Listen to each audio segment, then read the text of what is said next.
representing Hopkins Public Schools. I'm Crystal Brackey from Richfield Public Schools.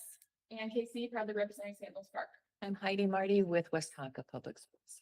Renee Baldwin, Renee. And bring it up to the rear, Mike Remicall, and finish up.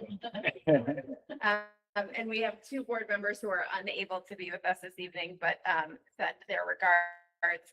Jackie Mosqueda Jones from Osseo Public Schools and Ruthie Dallas from Brooklyn Center Community Schools. We move next to approval of our general meeting agenda. We actually have a relatively short agenda this evening, some really important topics, but not many of them.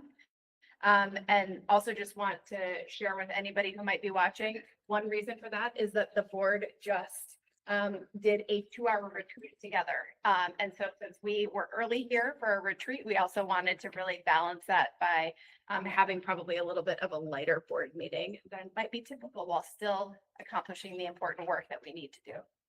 With that, is there a motion to approve the meeting agenda as presented?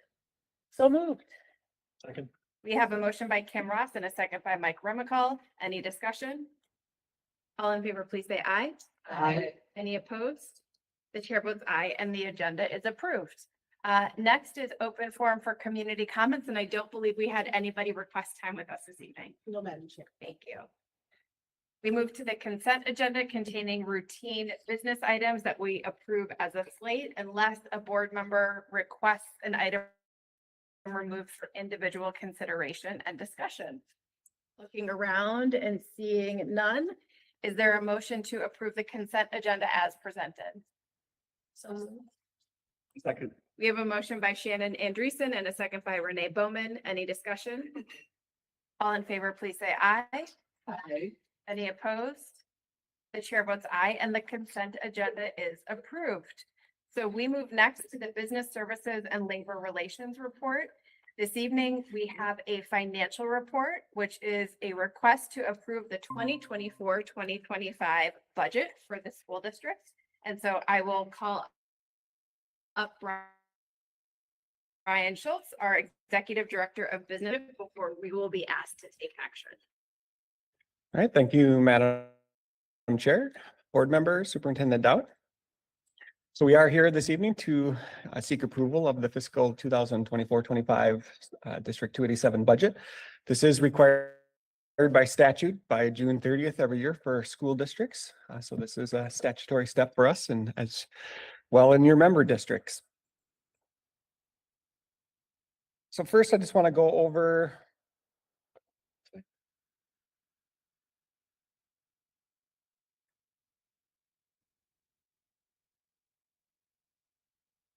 there it went. All right, go back one more. Sorry. So just to go over this, a quick agenda of what we're going to cover this evening. So I'm going to start with just tying the budget in our resources to our strategic, which is a lot of our content earlier evening. It's going to come up. Our Director of Finance, in the numbers for the district and the funds and give a report on the budget on the financial side, as well as comparing to prior years.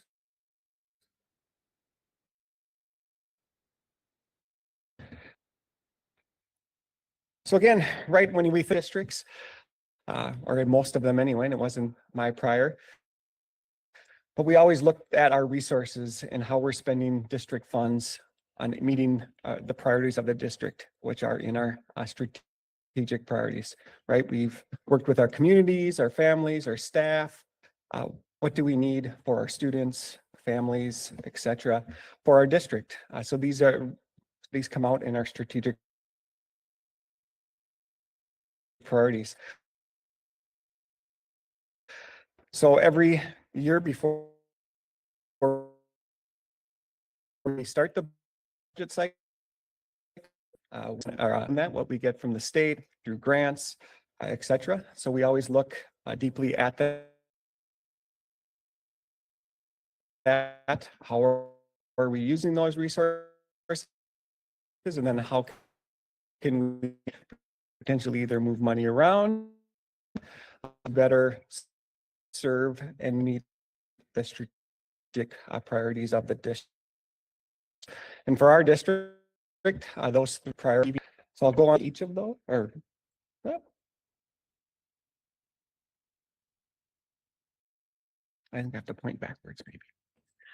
So I just want to give highlights of how some of the changes we have incorporated this year into the fiscal 25 budget, how we tie those back to the strategics. How do we, as a district, want to use the funds? So that first one, the READ Act implementation, right? That is legislatively driven for all districts in the state. As we mentioned earlier, right, we did get some funding from the state for this to help support the READ Act. But it doesn't even come close to what the actual costs for the district are going to be. And then how they distribute it isn't really equitable amongst districts and between traditional districts, intermediates, cooperatives within the state. So there is an impact for our district there, but we still have to meet the requirements of this legislation. And I do have to, our teaching and learning department has done a great deal of work doing this and getting prepped and our staff ready and to go through this process this year. Into next year, it's going to be a several-year process, and a lot of work has gone into this already.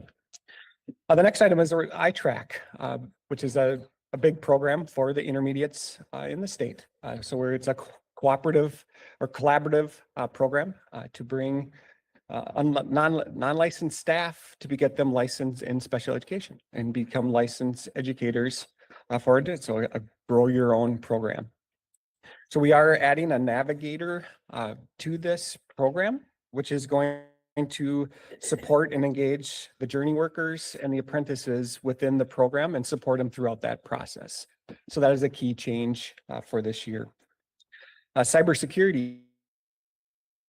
So this one maybe doesn't feel like right tied to strategic, but there are things that are important to the district that we or throughout the years within the district. And you had a presentation earlier in the year from our director of technology and Pivot Logic came in as well and just gave a little background on where the district's at from big topic nationwide, looking for additional funding.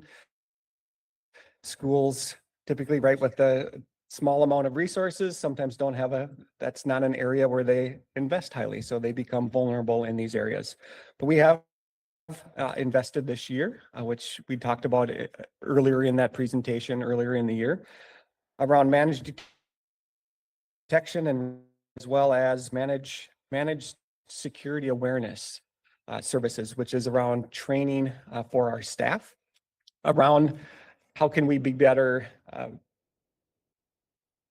thinking and using our technology in the district, right? A lot of times how criminals or people that want to get into our data systems, they go through emails and make it look like it's somebody else. So we just want to make sure staff are aware of what those vulnerabilities could be. We also added some support at NSO this year due to the growth in that program. They've been steadily growing. And we've added a assistant principal going into next year. And that would be coming from the growth of a new program. And then leadership pipeline. Two actually kind of coaching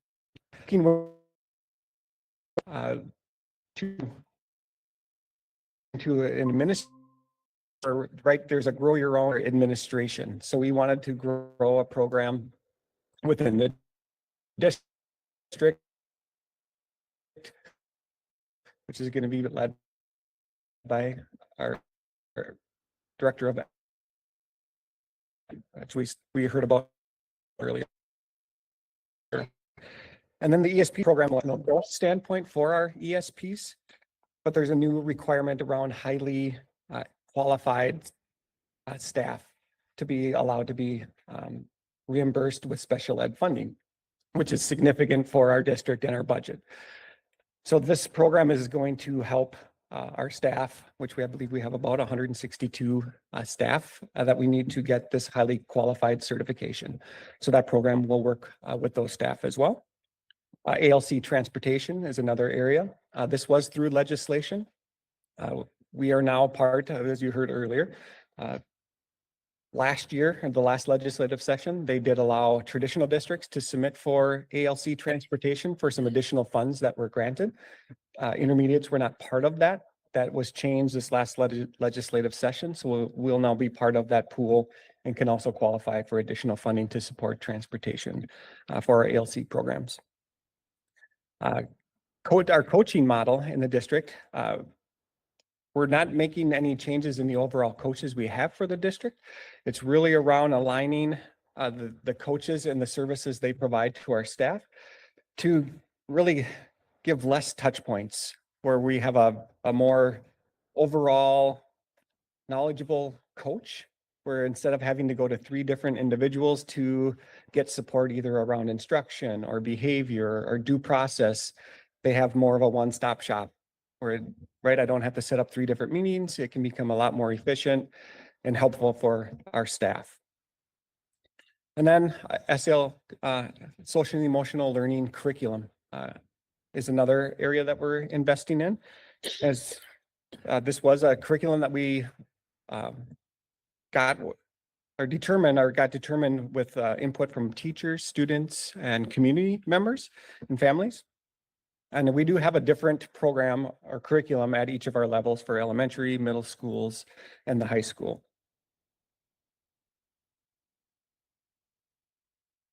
So then moving on into some of the budget assumptions. So some of the key revenue assumptions. One is the increase in the general education formula. This doesn't affect intermediates quite the way it does for traditional districts. This is an increase to the formula allowance. We do have some general education programming that we do get these funds for, but it is a small portion of our budget. But it does, right, support our member districts, which then some of our tuition bills and so forth, that they can be supported in their districts. Revenues are based on our projected ADMs, and each year we do consult with our special ed department, as well as your special ed directors in your districts, to determine what are the referrals looking like for next year, what are the projections, because that's what we need to build our staffing around. So going into next year, we are projecting approximately a 9.5% increase in our special ed programming. So that's a significant increase. It's about 56 additional students. As I did mention it earlier in the year 2 at a presentation, so that is, we're starting to get to a point where do we find all of this space to, with the enrollment, to hold the programming. So we are going to be going through a capacity study, a facility capacity study, to determine that space. And are we going to, when are we going to grow out of space? Do we need to look for additional at some point in the future, because it can affect our member districts as well. So that'll be kind of a joint process with multiple departments, as well as working through with our member districts. And then included in the revenues are all state revenues generated for the intermediate, direct bill, tuition, and fees, as well as revenues that we receive, such as lease levy, LTFM, that flow through our member district levies. And then we also include all known state and federal grants. So any grants that we get that are after this evening, after the adopted budget, we would incorporate that into the revised budget process, and they'd be added as later in the year.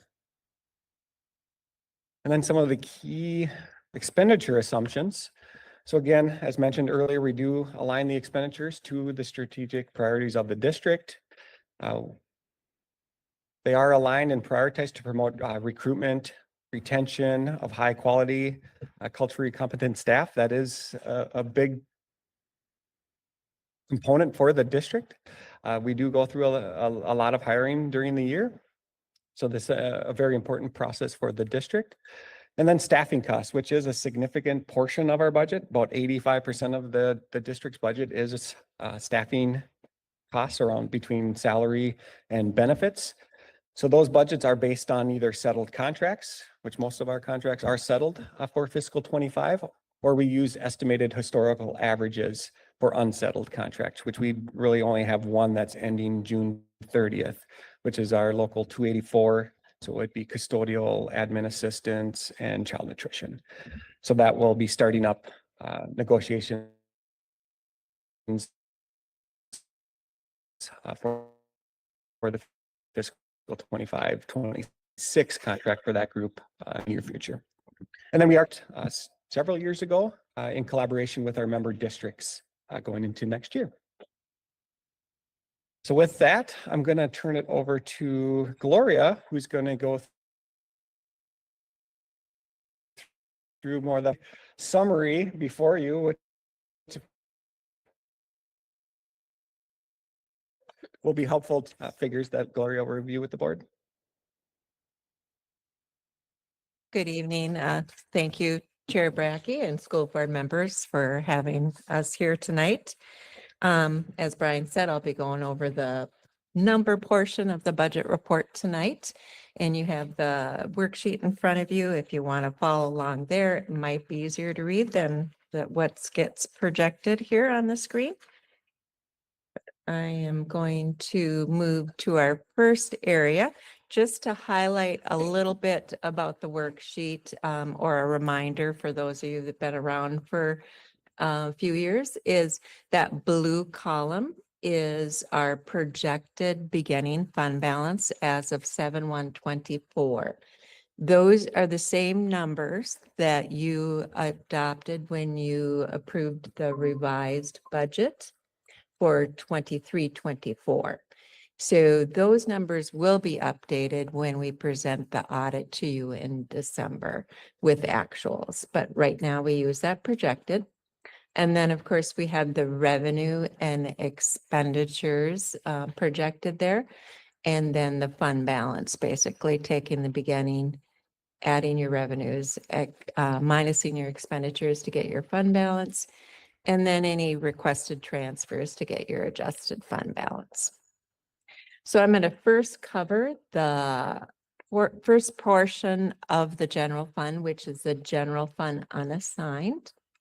And in our district, it may be a little different in your district. We divide our general fund into 4 main program areas. The first one is district-wide admin and operations.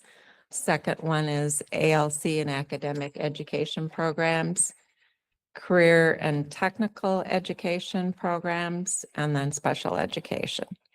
And then under each of those categories, we have the grants itemized out separately, just because that can be reflected, that can change significantly from year to year. So we wanted you to see the numbers without the grants included in it. So the first area in your admin and operations, you will notice we are projecting a small increase to the fund balance. And I wanted to highlight those expenditures. So the expenditures that 13 million, can't read it from here. 13,949,440. That has stayed relatively flat from the FY 23-24 revised budget. That is a 1.6% increase, which is a small increase. We did take some budget reductions in that area so that we could keep that budget relatively flat. The next area is the ALC and academic area. And we are projecting a little bit of fund balance there. That area started with 0, and you can see we're projecting that 213,524. And that is made possible mainly because of the growth in the Northern Star online program that we are projecting. The third area is our career and technical education area. That's our pathway programs at Hennepin Technical College. And we are projecting an increase in fund balance there, and that is due to projected growth. we do have a CTE impact grant that will help that program start some new classes, and it's funding some additional teachers for next year. So that's pretty exciting. And then we have the special education area. We are projecting, Brian touched on that earlier, a pretty significant growth in that area. Also wanted to highlight in that area, we have also the separate site aid that was new legislation, the last legislation 23 that started this current year. And then we are projecting a transfer or requesting a projected transfer of 600,000 from that fund down to the assigned area below into those, that strategic priorities bucket that Brian kind of talked about earlier. So that wraps up that total unassigned, and that total unassigned area, we are projecting an ending fund balance of 8.2%. Then the next area of the general fund is the general fund assigned. And this area is what the district chooses to assign and track separately and keep a fund balance for those specific purposes. You can see there is not a lot of change in FY24. We did add the vaping settlements, and that continues on to FY25, and those revenues are used or will be used to educate students on vaping and nicotine addiction. And then we have the strategic priorities, again, that transfer going in there, and the tuition adjustment tuition adjustment reserve. So we're not anticipating having to use that next year, but if that would need to be used, that's used for any unexpected changes in tuition-based programs. We did use that reserve when we hit the pandemic a few years ago, so that is a good reserve to have. So next, the last part in the general fund is the restricted area. And this is areas that are restricted by state statute. So this is probably very similar to your districts. We have the health and safety, long-term facility maintenance. New for us that we put into this original budget is the READ Act literacy aid. And then we have medical assistance, safe schools, and compensatory. And you can see, to highlight a few of those medical assistants. We are projecting to use some of that fund balance, but they do have a healthy fund balance. So that was intentional there. And we have the safe schools and compensatory. They're really projecting a balanced budget with the revenues and expenditures, pretty much aligning or balancing there. And then just to hit that READ Act, Brian mentioned that a little bit earlier, that, let's see, is that 65,000, 208 reflects actually the 2-year allocation that we got, that people just got for 24-25. And that'll be used to offset our teacher training in that READ Act, for the READ Act. Okay. So I am going to move on to the non-major funds. So the general fund composed those 3 areas: assigned, unassigned, and restricted. And then everything else gets kind of lumped into the non-major funds. The first is food service, and you can see the revenues and expenditures both equal the same amount. That's intentional. We cannot go negative in that fund, so we do make a transfer, but it's not reflected in that transfer column.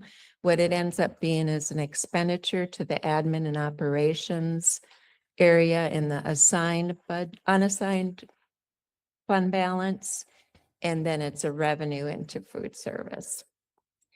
And then we have the debt service. Those funds continue to grow. They are held in escrow and they will be used to pay off the quality school construction fund or the sinking fund for the North Education Center. And that will become due in 2029. We have a custodial fund, which is really, what we have in there is scholarships. So that fund, custodial fund, is a fund, for things that don't directly benefit the district, but of course this scholarships benefit our students. So the statute says we have to put that in custodial fund. And then we have construction that we will continue to spend down. The bond proceeds, and I think that was the fall of, I'm losing track of years, 22, yeah, 22, that we took that borrowing out. And then we have some internal service funds, dental and health. Dental is projecting a little bit of a decrease in fund balance. Health at this point, we're still projecting that the fund balance will increase. Of course, we'll know more at the revised budget as we see claims come in for the year. We'll have a little better idea of the trend for the year.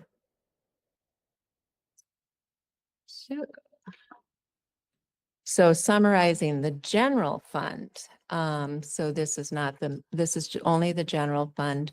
We are projecting an increase in revenues. So that is about a 15.24% over the 23-24 revised budget projections. And then the expenditures is a 16.2% over revised expenditure budget for 23-24. So I can read your faces. You're like, okay, why the increase? Some of it Brian already talked to you about earlier. We have those contract settlements that are built into the budget. We are projecting growth, which is good in many of our programs, but special ed specifically, Brian highlighted earlier. We are projecting growth in Northern Star Online, and then as well as the Pathways career and technical programs. The other factor that affects the original budget, which is versus the revised, we always do, well, I shouldn't say always, but in the last few years, we will see a decrease in expenditure budgets for revised, because in the original budget, we planned for the ADMs, we planned for staffing to meet those ratios set. Reality hits with the employment market and the shortages of teachers and ESPs, we're not always able to fill those positions. So in the revised budget, we pull our actual staffing and then look at any open positions to see if they would be realistically filled by the end of the year. So unfortunately, that does come down because we're just not current market able to fill all those positions. But it does also give us some flexibility if in the fall we don't see those ADMs that we projected come as we expected.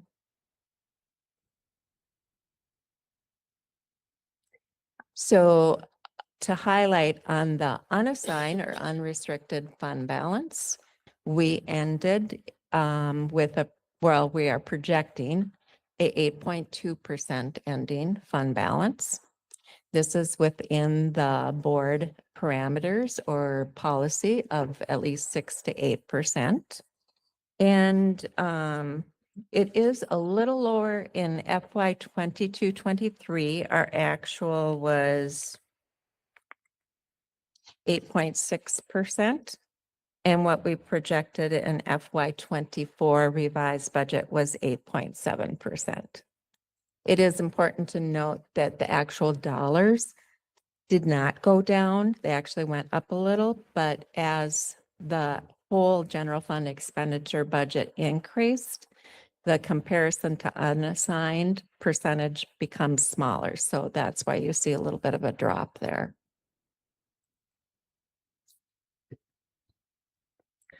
And this graph we like to throw in to just show the importance of a fund balance. So this is from our audit for last year, our last completed fiscal year 22-23. It's from our auditors, MMKR. And it shows the blue line is the unassigned fund balance that we just talked about. And you can see we've been relatively stable for a number of years now. But then you can also see the cash and investments, so a net of borrowing. So you can see how that will vary. And if we had a monthly graph up there, you would see more significant change because it does really vary from month to month, the cash flow. And we kind of need that fund balance to help our cash flow. Otherwise, we'd be probably in a cash flow borrowing situation. And we don't want to pay interest on that. So So overall for our total funds, so this includes general fund and the non-major funds, we are projecting a 12.21% increase in revenues over revised budget and a 13.71% increase over revised budget in expenditures.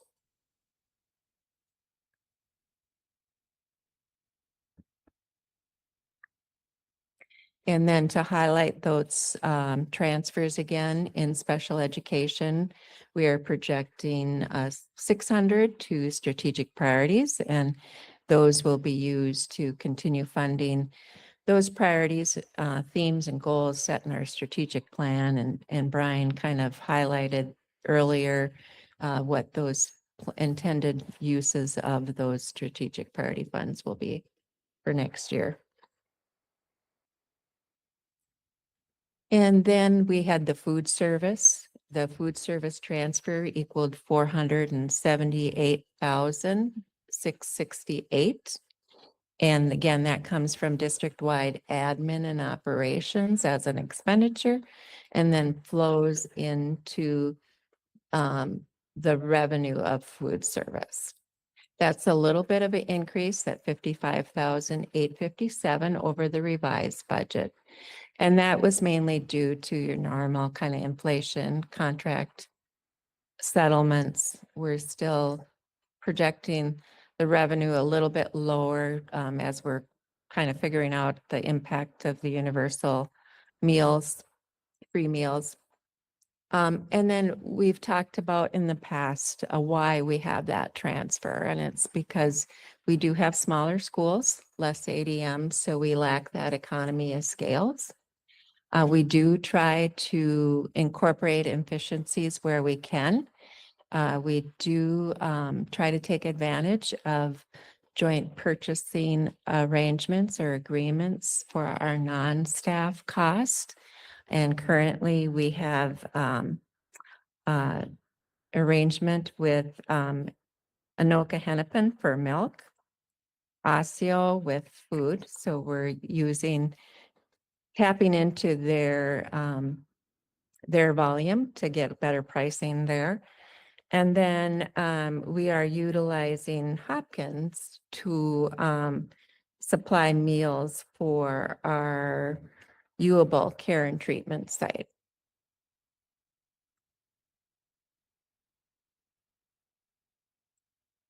Okay, so a quick summary of what we talked about tonight, or some of the highlights anyway.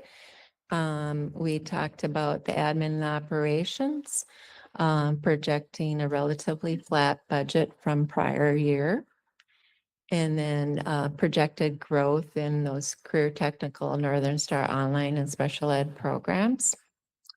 We talked about that tuition reserve in the assigned fund balance area.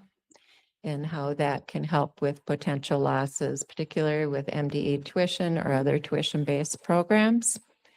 And then that debt service in the non-major fund area that will be used for that payoff of that quality school construction fund borrowing. Okay, a quick comparison on graphs. This is comparing to prior years. So here I have revenue pie charts. And so the first one is the original budget that we're presenting tonight. The second one is last year's FY 23-24 original budget. And as you can see, it looks fairly similar. There's slight differences, but the probably the one that's most noticeable is the green area. That's our miscellaneous and other sources. And the reason you're seeing an increase there, some of the things that are in that area are your interest earned revenue.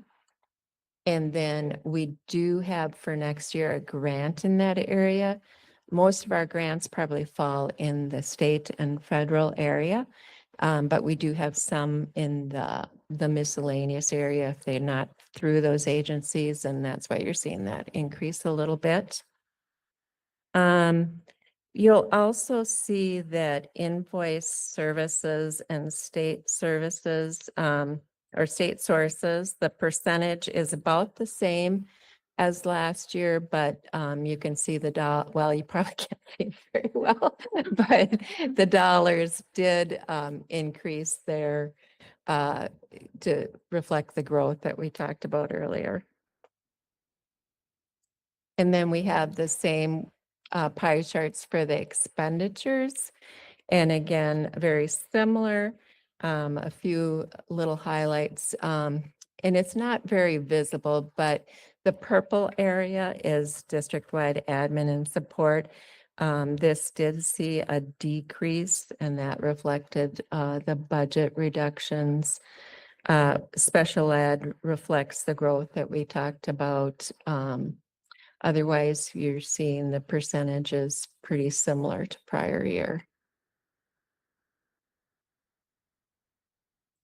And this is just a bar graph, another way of looking at the data.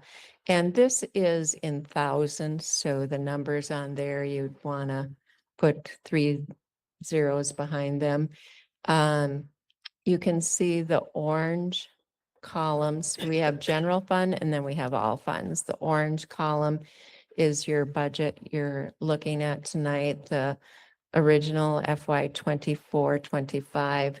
The blue column is revised FY 23-24, and the pie charts we used original comparison, original budget to original. This compares our original budget we're bringing tonight with the revised budget. So that's why you're seeing a little bit more difference between the columns there.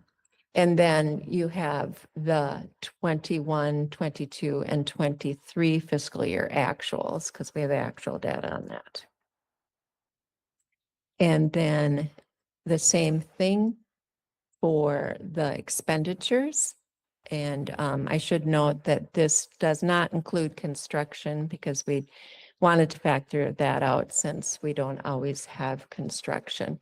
But again, the same year comparison with the general fund and then all funds together.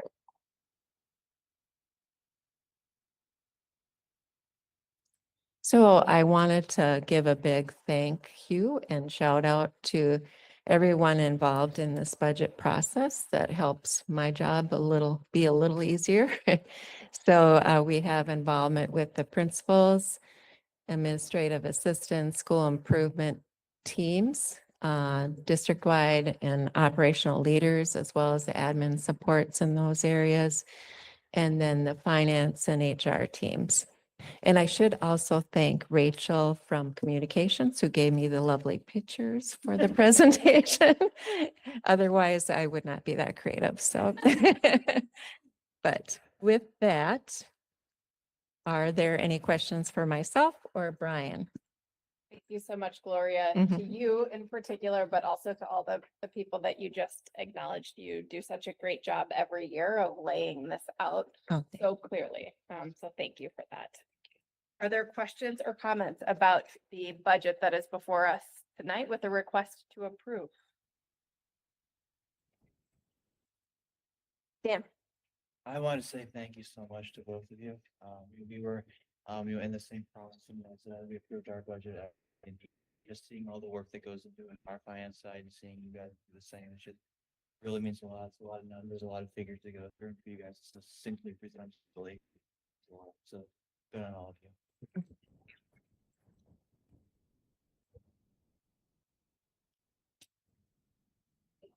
I think it was so clear that there are no questions or concerns, which Thank you is for the obviously bigger wonderful. sheet. Yeah, Yes. that's Juanita, Juanine. Thank you. Thank you. This really helps a lot. Uh, Go ahead. One clarifying question, Sure. and just so everyone is, I see the transfer out of special education to the strategic priorities. And I know, you referenced the very small amount we're getting to implement the READ Act. Yes, Is that part of that figure of the 600,000 is going to be moving in to compensate for the actual cost of the training? it is. Yeah, it is. I think we have an additional 100,000 budgeted within that strategic priorities for the READ Act implementation. As well as some general fund expenditures that coming out of the teaching and learning budgets will be utilized to implement that. So it kind of funnels back in. Yeah, yeah, not nearly enough to cover the costs, but yeah, Right. but we at least got a little revenue, but. Thank you for that. Mhm. Thank you, Shannon. Any others? Okay, not seeing any, we could entertain a motion to approve the 2024-2025 budget as presented. We have a motion by Michael Bergman and a second by Heidi Marty. Any discussion? Thank you. The fact that there's no questions, I mean, I say this every year, but board members, the last thing we want is surprises. And there's no surprises, and so there's, it's not that we're not engaged in this, and it's that we've been engaged over time. We've heard the mid-year budget, all this, so it just, it's great to see it all sort of tied up and ready to go for next year, and it's good news. So, thank you. Thank you. Related to that before we vote. I had the sort of annual call with the auditor today as they are getting ready to start the next auditing process, and part of the step is to connect with the board chair. And as always, it was a very pleasant conversation for the reasons that Anne just said, which is we are very well informed throughout the entire year about where we are with our finances in this district. And so it's always a joy to communicate that to the auditor, and I can tell he enjoys the answer. That is always good. Yeah. All right. Any final discussion? All in favor, please say aye. Aye. Any opposed? The chair votes aye and the budget is approved. Thank you so much. Thank you. We move to board business where there really is just one item that I would like to share coming out of our last meeting. And so at our June 13th meeting of the school board, we conducted the annual evaluation of intermediate school districts 287 superintendent Marcy Dowd. As allowed by Minnesota State Statute 13D.05 subdivision 3A, we conducted the evaluation in closed session. And so as required by statute this evening, I will share a public summary of our evaluation. That is what I'm about to read. Board members consistently commented on the skill with which Superintendent Dowd is leading the district. She is seen as someone with a clear vision of where the district needs to go and the temperament and ability to lead her team and the district overall in that direction. Multiple people cited her calm, inclusive leadership approach and focus on building community in the day-to-day work. The board is eager to support Superintendent Dowd's implementation of the strategic plan and wants to see continued focus on the academic success of our students and building community within and across intermediate 287 and our partners. Finally, the board expressed gratitude for Superintendent Dowd's leadership of the district and how she is seen as a champion for special education and students with disabilities in Minnesota. There was universal praise for what she has accomplished during her tenure thus far as our superintendent. Thank you, Madam So Chair. very pleased to share that summary with the public. With that, I'll point out one thing on the calendar, which is that we are entering our sort of mini summer break as a board, same as our students and our educators. So our next meeting is on Thursday, August 22nd at 6:30 PM. So please make sure you note that in your calendar and don't show up to an empty boardroom in July. With that, we will move to once around the table, which is the time for board members to share information and updates with one another. Is there anything that board members would like to share? I can share.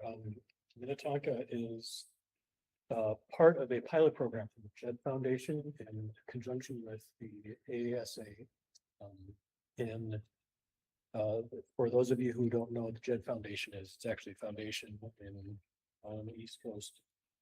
That takes its name from the son of the founders who committed suicide, and it's focused on creating a mental health awareness, reinforcing mental health support systems in their charter high schools out on the East Coast. They've created a pilot program that actually is intended to create the same sort of design for districts. And Minnetonka is part of that. There are 15 schools total that are part of this pilot program. We are about a year in now. I'm on the steering committee for Minnetonka. So it's been fascinating to see it develop. It's going to help once it gets rolled out to all districts, becomes available to all districts in the United States. It will provide sort of structured, evidence-based guides for districts to be able to increase their mental health support systems for students and improve their suicide prevention systems. Hopefully in the next year or two, you guys will hear more information about that from JED, AASA, and hopefully I'll be able to share news about that as well.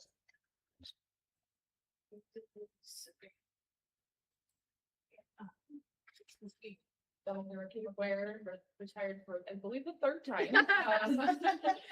She retired originally from the Osceola School District, was their longtime superintendent. And then she joined Anoka Hennepin for a year as an interim, and she's been our interim this year. And for those of you who don't know her, I mean, we've been so lucky to have a leader of her skill and her passion come in the crisis this year. So I'm really, really grateful. She shared in public at our board meeting that she has a personal strategic plan and strategic goals. And so I think what that means is that she's not going to be totally just off in the sunset. I think you'll still see her around. So if you do see her around, when you see her around, I know she's mentoring aspiring superintendents and doing things like that. Thank her for, on behalf of St. Louis Park, we've really been grateful. And I think the service that she has done in St. Louis Park, in Anoka Hennepin and Osceola has been for the better of all of us in education. So just a ton of gratitude to Dr. McGuire. Yes, very. I think I may have mentioned this before, but this week, the Eden Prairie School District closed on its purchase of the Unfi / the old Super Value campus. And so we're going to be, the first programs there will be our transition program, the tassel program. But it just opens up tremendous opportunities for programming and innovation and so forth. So we're really excited about that. And we got a great rate on the bonds too. Also, I just wanted to confirm that on Monday night, we got Dr. Terry Stallo's signature. That was my finish line. We crossed it. And, yeah. I know exactly. I wanted to share, one of the highlights of my week was going back to the Richfield School Board meeting for the first time since I retired from the board. With Marcy, who actually did 99% of the work. But it was really wonderful to be able to, talk with them about the work of 287. Marcy did a great job of specifically highlighting the direct connections with Richfield Public Schools and 287 programs.